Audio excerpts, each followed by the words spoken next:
I'm going to his apartment to watch a movie. She announced about her male best friend at 11 p.m. Have fun, I said. Packed my stuff while she was watching movies. She got back at 4 a.m. to an empty apartment and a note. Hope the movie was worth it. The sequel's called Moving Out. Hey viewers, before we move on to the video, please make sure to subscribe to the channel and hit the like button if you want to see more stories like this. Thanks. The smell of garlic and thyme filled the apartment, a scent I'd come to associate with peace. It was a Tuesday, and Tuesdays were our night. Not officially, not written in some couple's contract, but an unspoken rule that had held for 2 years. After the chaos of Mondays, we'd reconnect. I'd cook, she'd choose the movie, and we'd forget the world outside existed. I was stirring the creamy mushroom sauce for the chicken, the radio playing softly in the background, when Sarah got home. The door didn't open with its usual tired sigh, followed by her kicking off her heels. It swung open, and she breezed in, a whirlwind of energy that felt out of place in our Tuesday night sanctuary. Hey you, I said, leaning in for a kiss. She offered her cheek, already scrolling through her phone. Hey, smells good. Almost ready. Just letting the sauce reduce. I watched her. She was still in her work clothes, a sharp blazer and slacks, but she'd reapplied her lipstick. The deep red one. The one she usually saved for weekends or special occasions. Great, great, she said, not looking up from her screen. A smile played on her lips. Good day, I asked, trying to tap into her mood. Yeah, actually, really good. She finally put her phone down and looked at me, her eyes bright. Jake finally closed that big marketing deal he's been talking about. The one with the sports drink brand. It's huge for him. Jake. The name was like a drop of ink in clear water, clouding the atmosphere. Jake was her best friend. A title that had felt benign a year ago, but had since grown sharp edges. He was a freelance marketing consultant, all manicured spontaneity and curated adventures. His life, as presented on social media, was a highlight reel of rooftop bars, impromptu road trips, and deep, profound conversations about the universe. I was an architectural drafter. My world was measured in lines, scales, and the quiet satisfaction of a foundation that wouldn't crack. Lately, Sarah seemed to see that not as stability, but as a cage. That's great for him, I said, my voice neutral. I turned back to the stove, giving the sauce a more vigorous stir than it needed. He's celebrating tonight, she continued, her tone casual in a way that was anything but. He just got that insane new surround sound system, the one that cost more than my car. He says watching a movie on it is a religious experience. A cold knot began to form in my stomach. I focused on the simmering sauce, the steady bubble of it a counterpoint to the sudden static in my head. We can watch something with great sound here, I offered, gesturing with the spoon to our perfectly good, year-old soundbar. That action movie you wanted to see is streaming. She laughed, a light, airy sound that didn't reach her eyes. Oh, Alex, it's not the same. This is about the full immersion. Jake's building a home theater. It's his passion project. I remembered my own passion project, building us this home. The late nights I'd spent assembling furniture, painting walls, mounting shelves for her book collection. It had been our project. Now, it was just my literal, boring apartment. The memory flashed, vivid and painful. Us, 6 months ago, painting the bedroom. She had a smudge of blue on her nose, and we'd ended up in a playful paint fight, collapsing on the drop cloth in a heap of laughter. I love building a life with you, she'd said, her head on my chest. The words now felt like they belonged to another person. So, you're going over there? I asked, my back still to her. Yeah, he's ordering takeout from that fancy Thai place, and we're going to do a double feature. Probably be an all-nighter. She said it with a giddy excitement I hadn't inspired in months. I finally turned around. The clock on the microwave glowed 10:45 p.m. It's 11 o'clock on a Tuesday, Sarah. You have a board meeting at 9 a.m. tomorrow. Her face tightened. The excitement vanished, replaced by a familiar mask of exasperation. Don't be such a drag. It's just a movie. Jake knows how to have fun. He lives in the moment. Unlike you, always worried about schedules and tomorrow. The words landed like a series of small, precise cuts. A drag. Lives in the moment. Unlike you. They weren't new, but the context gave them a fresh, brutal sharpness. She was choosing a movie with him over our night, over her sleep, over me. and she was framing my concern as a character flaw. I looked at her, at the defensive set of her jaw, the impatient tap of her foot. I saw the girlfriend I'd loved, the one I'd planned a future with, receding behind a stranger who valued immersion over intimacy. The cold knot in my stomach melted, replaced by a clear, chilling certainty. This wasn't about a movie. This was the final scene of a play I hadn't realized was ending.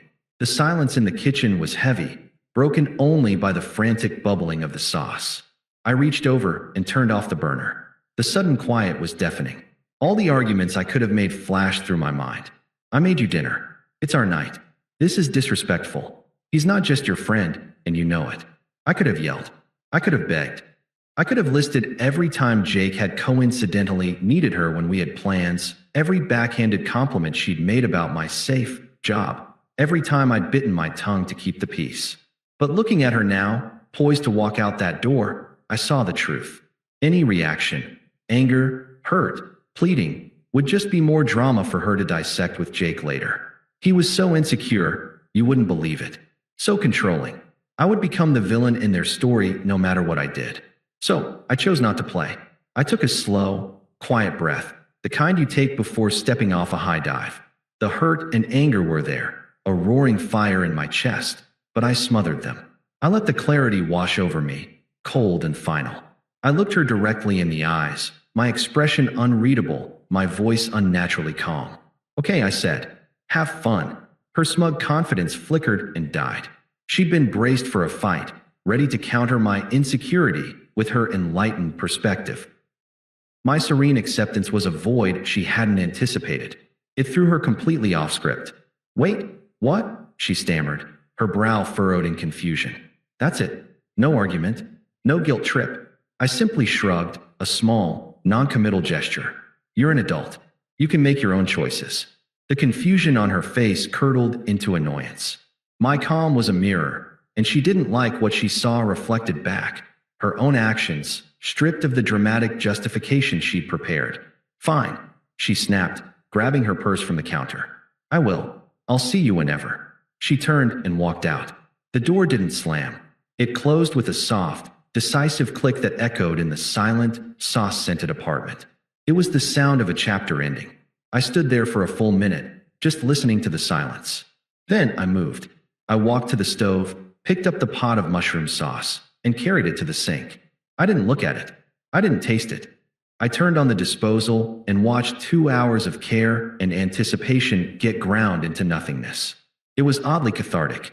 Then, I went to the hall closet and pulled out my large, wheeled duffel bag, the one we used for weekend trips to the cabin. I unzipped it on the bed, the sound loud in the quiet room. The game was over, and it was time to collect my pieces and leave the board. The silence in the apartment was no longer empty. It was full of purpose. I moved with a methodical calm I didn't know I possessed. There was no rage, no frantic energy, just a steady, unwavering resolve. I started with the essentials: passport, birth certificate, the folder of important documents I kept in a locked box at the back of the closet. Then, my laptop, my backup hard drives, the small fireproof safe with my grandfather's watch. These were the anchors of my life, and they went into the duffel bag first. Next, I moved to the bedroom. I didn't empty the closet. I didn't want a single thread of hers. I took my 3 best suits, the dress shirts, my jeans, and the sweaters I actually wore. I left the ugly Christmas sweater she'd bought me as a joke, and the ties she'd picked out that I never liked. From the bathroom, I took my electric razor, my toothbrush, my cologne. I left the couple's skincare regimen she'd insisted we start, the bottles standing side by side like a monument to a failed experiment. As I packed, my mind wasn't a torrent of painful memories. Instead, it was a cold, clear ledger. I thought of the time I'd taken a second job for 6 months to help pay off her student loans, giving up my Saturday morning basketball games with friends. I thought of the way I'd learned to make her favorite lasagna from scratch, just to see her smile after a bad day. I thought of the countless times I'd muted my own desires, for a quieter vacation, for a less expensive couch, for a night in, to accommodate the vibrant, spontaneous life she claimed to want. Each sacrifice, once a testament of love, now felt like a withdrawal from a bank account I hadn't realized was empty. And her trip to Jake's tonight was the final, irreversible overdraft. I opened my nightstand drawer. There, next to a half-empty pack of gum, was the small, velvet box. I hadn't even picked it out yet. I'd just put a down payment on it at the jeweler's a month ago. I'd been saving for the perfect stone. I looked at the box for a long moment, then picked it up. It wasn't a symbol of love anymore. It was a receipt for my own blindness. I placed it carefully in the duffel bag. I'd return it tomorrow and get my money back. The last thing I packed was from the living room, a framed photo of my parents and me at my college graduation. It was the only personal photo I'd brought into this shared space. Everything else was of us, or of her. I left those. It took me less than an hour to pack my car. 2 duffel bags, a suitcase, and 2 boxes of books and personal effects. The apartment looked almost untouched. I hadn't made a mess. I hadn't taken anything that was hers or ours. I was erasing myself, cleanly and completely. I stood in the kitchen one last time. The note. I found a pen and a pad of paper we used for grocery lists. I didn't need to craft a long, eloquent letter. She wouldn't understand it anyway. The truth was in the empty closet spaces and the silent apartment, not in my words. I wrote simply, my handwriting steady. Hope the movie was worth it. The sequel's called Moving Out. I didn't sign it. She would know who it was from. I propped it against the now cold pot on the stove, a final, ironic centerpiece to the uneaten dinner. I walked out, pulling the door shut behind me. The lock engaged with a soft, final thud. I didn't look back. As I drove away from the curb, I didn't feel a crushing wave of sadness. I felt light, unburdened. The weight of her constant, subtle disapproval was gone. The anxiety of competing with a ghost named Jake was gone. In their place was the quiet hum of the engine and the open road ahead. I was free. The first few days were a study in silence. I stayed with my buddy, Dave, crashing on his couch. He didn't ask many questions when I showed up at 2 a.m. with my car full of my life. "You good, man?" he'd asked, his face etched with concern. "I will be," I'd said, and that was that. He was a good friend. He gave me space. I called my landlord first thing in the morning, explained the situation in vague terms, and paid a penalty to break the lease. I transferred my half of the rent and utilities for the final month into our shared account, a clean financial severance. I wasn't going to leave her in a lurch, but I also wasn't going to be responsible for her anymore.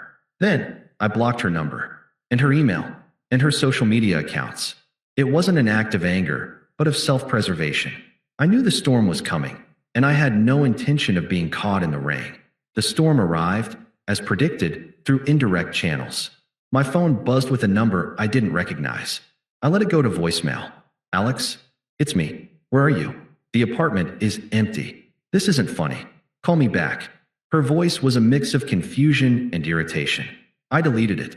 An hour later, another unknown number. This one was sharper. "Okay, I get it, you're mad. You're making a point. Fine, you've made it. Now can you please call me so we can act like adults?" Jake said this is really immature, by the way. I almost smiled. Of course Jake had an opinion. I deleted that one too. The reports started trickling in from Dave, who was still connected to the same social circles. Heard from Mike. Dave said cautiously over pizza that night. He said Sarah's been blowing up the group chat. She's saying you had a nervous breakdown and just disappeared, that you're being really unstable. I took a bite of pizza. Okay. She's telling people you abandoned her because you were jealous of her friend. She's playing the victim, hard. I shrugged. Let her. The real karma began a week later. Dave, who had been my silent source of intel, came into the living room with a look of grim satisfaction on his face. "So, the Jake situation, it's unfolding." I looked up from my laptop. "Yeah, Mike saw them at a bar last night. He said it was tense. Apparently, Jake's all-nighter enthusiasm doesn't extend to actually being a boyfriend." Sarah was crying, and Jake was looking at his phone, bored out of his mind. Mike overheard him say, "Look, Sarah, I'm not looking for anything serious. I thought we were just having fun." I felt nothing. No schadenfreude, no vindication. It was just an inevitable outcome, like a script I'd already read. Then, Dave continued, leaning forward, "It gets better. Remember that big sports drink deal she was so excited about?" I nodded. Turns out Jake massively overstated his role in it. He was a junior consultant on a tiny part of the campaign. The client found out he was using their name to pick up women and dropped his firm. The guy's a total fraud. He's probably going to have to move back in with his parents. So the shining castle she'd left me for was made of sand, and the tide was coming in. She was now humiliated, financially strained from the full rent, and utterly alone. The friends who had initially sympathized with her were starting to see the pattern, starting to remember the loyal guy she'd casually discarded. The narrative was shifting. I didn't care. I was already looking at apartments online. A small, one-bedroom place with north-facing light. A place for just me. The silence there wouldn't be a void, it would be peace. And it was a peace I had earned. The silence I had built around myself became my fortress. I found a new apartment, a clean, modern one-bedroom on the other side of the city with huge windows that let in the morning sun. I bought furniture I liked, a comfortable leather chair, a desk for my drafting table. I started running again. The rhythm of my feet on the pavement was a mantra that cleared my head. I was building a life, piece by piece, that was entirely my own. It was quiet, and it was peaceful. The attempts to breach my walls began in earnest. Phase 1, the guilt trip. It started with a text from an unknown number. I had a feeling, so I saved it as do not answer. Do not answer. Alex, it's Sarah? I know you're getting these. We shared a life for 2 years. Don't I at least deserve a conversation? You can't just ghost me like a bad Tinder date. This is cruel. I read it, my face expressionless. Cruel. The word was so telling. Her cruelty was a mistake. Mine was a calculated sin. I deleted the message. Phase 2, the nostalgia bomb. A week later, a voicemail. Her voice was soft, thick with manufactured tears. Voicemail, hey, it's me. I was cleaning out the apartment, and I found that mixed CD you made me when we first started dating. Remember that drive to the coast? We sang along to every terrible song. That was real, Alex. What we had was real. I made a huge mistake. I see that now. Jake, he's not the man I thought he was. He used me. I was so stupid. Please. I miss you. I miss us. I deleted it. She wasn't sorry for betraying me. She was sorry her affair partner had been a downgrade. She wasn't missing me. She was missing the stability I provided, the safety net I had been. Phase 3, the flying monkey. Then, her sister, Melissa, called. I almost didn't answer, but I wanted to see the playbook. Alex, it's Melissa, she began, her tone cloying and condescending. Look, I know Sarah messed up. She was led astray by that idiot. But you know how persuasive he can be. She's heartbroken. She's a mess. A real man would find it in his heart to forgive her. You need to be the bigger person here. She's learned her lesson. I held the phone, my voice calm and even. Melissa, I am being the bigger person. By staying out of her life and allowing us both to move on. My decision is final. Please do not contact me again. I hung up before she could sputter a response. I blocked her number. The audacity of them all, expecting me to clean up a mess I didn't make. Phase 4, the angry outburst. The text started again, this time from a different number. The mask was fully off. Unknown number. So that's it? You're just a coward? You won't even fight for what we had.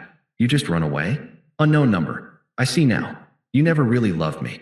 You were just looking for an excuse to leave. You're pathetic. Unknown number. You're a cold, heartless bastard, Alex. I hate you. I hope you're alone forever. I didn't respond. I didn't block this number immediately. I let the messages sit there, a perfect testament to her true character. The victim had become the abuser because I refused to play my assigned role in her drama. This was the real Sarah, the one I'd been too loyal to see. Entitled, hypocritical, and vicious when denied what she wanted. The attempt stopped after that. The silence returned. It was over, or so I thought. 3 months to the day after I'd left, I was heading home from a late session at the gym. A light drizzle was falling, glazing the city lights in a hazy shimmer. I was thinking about the design project on my desk, a challenging renovation I was excited to tackle. My life had a new center of gravity, and it was steady.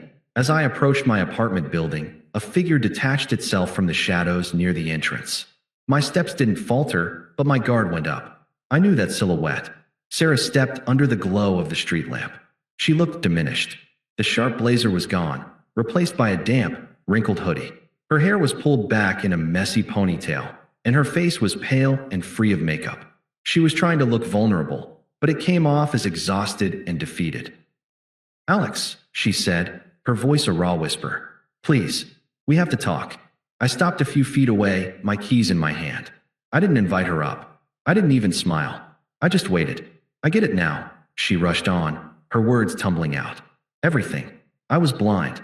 I was an idiot. I threw away the best thing that ever happened to me for a fantasy. Jake was a lie. Everything he promised was a lie. He's gone. My friends, they don't get it. I'm so alone." She wrapped her arms around herself, shivering in the drizzle. She was waiting for me to offer her my jacket, to invite her in out of the rain, to be the protector I'd always been. I remained still. The silence stretched, becoming heavy and uncomfortable for her. "I'm sorry," she pleaded, genuine tears now mixing with the rain on her cheeks. "I'm so sorry. I love you. I never stopped. Can we please just start over? One coffee. That's all I'm asking."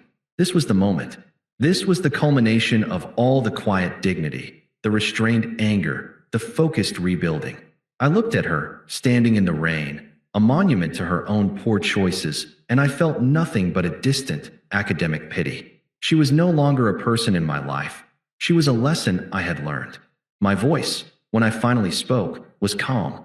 It wasn't cold. It wasn't angry. It was final. It was the voice of a man closing a business deal that was no longer profitable. "Sarah," I said, "that chapter of my life is closed. I've moved on." She shook her head, a frantic, desperate motion. "No, don't say that. We can rewrite it. We can. I'm happy now." I continued, my tone flat and firm, cutting her off. "My life is peaceful. It's mine. And you." I paused, not for drama, but to find the most accurate word.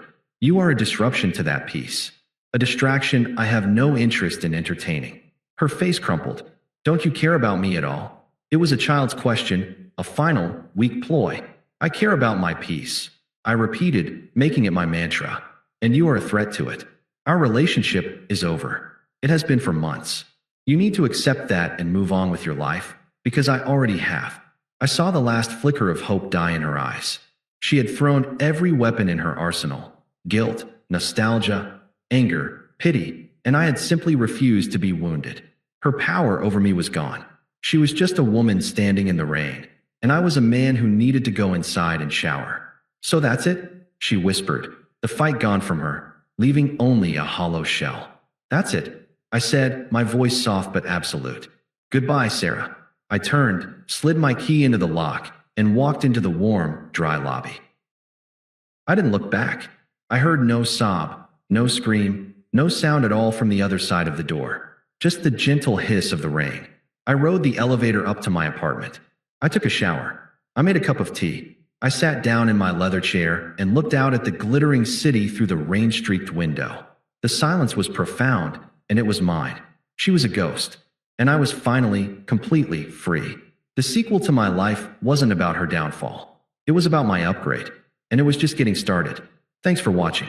Make sure to subscribe to the channel and hit the like button. What do you think about this story? Share it in the comments.